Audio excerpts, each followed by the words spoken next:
Dans le prochain épisode de Plus belle la vie. Face au feu, les Castel unissent leurs forces, tandis que Camille divise ses proches et que Eric et Simon entrent en conflit avec leurs voisins. Attention, les paragraphes qui suivent contiennent des spoilers sur l'épisode de Plus belle la vie diffusé demain soir sur France 3. Les Castel trouvent un refuge contraints d'abandonner leur camping-car. Les Castel font la rencontre de Lucien, l'homme qui leur a tiré dessus. Il fait preuve d'hospitalité en les accueillant dans une grange qu'il a aménagée avec un groupe d'amis. Tous espèrent que le vent ne tournera pas afin de rester protégés des incendies. Le lendemain, Bastien annonce à ses enfants qu'il préfère rester quelques jours supplémentaires au village avant de reprendre la route.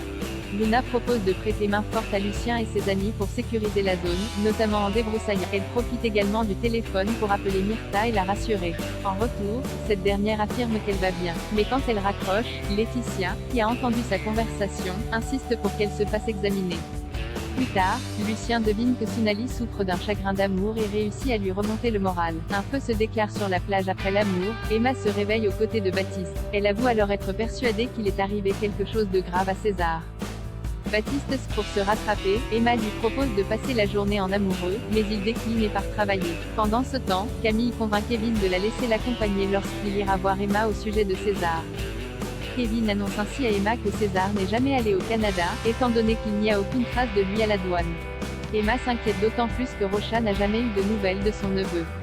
Camille propose alors de se changer les idées en allant à la plage pour faire une surprise à Baptiste. De son côté, Baptiste retrouve Justine au poste de secours. La jeune femme enrage de ne pas pouvoir se rendre utile face au feu qui ne cesse de se propager dans la région. Si Baptiste essaye de relativiser en lui faisant du charme, Justine n'est pas d'humeur. Plus tard, Emma, Mathis, Kevin et Camille débarquent tous à la plage. Ils font la connaissance de Justine, qui préfère les laisser en famille. Baptiste passe du temps avec son fils, avant de remarquer, au loin, qu'un feu s'est déclaré au bord de la plage. Eric rencontre le voisin de Simon au commissariat. Ariane déprime qu'Eric ne soit plus là. Jean-Paul lui donne une bonne occasion de le contacter en l'informant que Vautrin a été aperçu à la boîte de nuit se trouvant à côté de l'opéra, là où Eric avait un indice. Ariane saute sur l'occasion pour appeler son ancien collègue. Celui-ci lui promet de l'aider avec Diego, son indique, puis accepte de passer au poste de police la semaine prochaine. Eric profite ensuite d'une balade à cheval en forêt avec Simon. Ce dernier remarque qu'un canal d'irrigation est pratiquement à sec, ce qui risque de lui poser problème pour abreuver ses chevaux.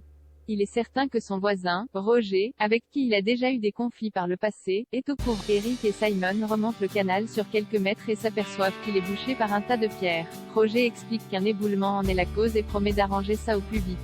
De retour chez eux, Eric et Simon s'accordent à dire que Roger n'est certainement pas innocent dans l'histoire, mais Simon préfère lui faire confiance pour régler le problème, plutôt que de l'affronter directement comme le suggère Eric.